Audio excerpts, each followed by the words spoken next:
Administrator بلدیہ شرکی سید شکیل احمد کی جانب سے مذہبی فریضے کے طور پہ ذمہ داری نہ ہونے کے باوجود ڈیزاسٹر مینجمنٹ کے محکمہ و دیگر محکمہ جات کے 100 ملازمین کو ٹریننگ کے بعد رمضان المبارک میں مصروف اوقات کار میں 21 مقامات پہ ٹریفک کنٹرول کرنے کے لیے تعینات کیا جائے گا۔ ایڈمنسٹریٹر ڈی ایم سی ای سید شکیل احمد نے فوکل پرسن امتیاز بھٹو کے ہمراہ ٹریفک کنٹرول ٹیم کے معائنے کے دوران کہا کہ رمضان المبارک کو شہریوں کو روزے کی حالت میں پریشانی سے بچانے کے لیے اقدامات کر رہے ہیں۔ 100 رضاکار 21 مقامات پہ ٹریفک پولیس کے ساتھ مصروف اوقات کار میں ٹریفک کنٹرول کریں گے۔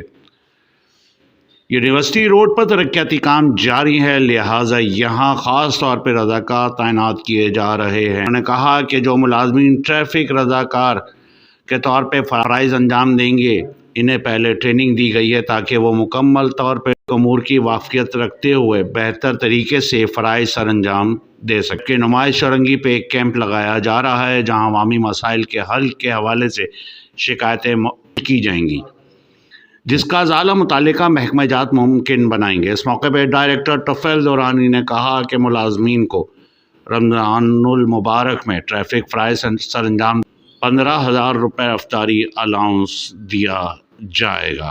S Q network, Karachi.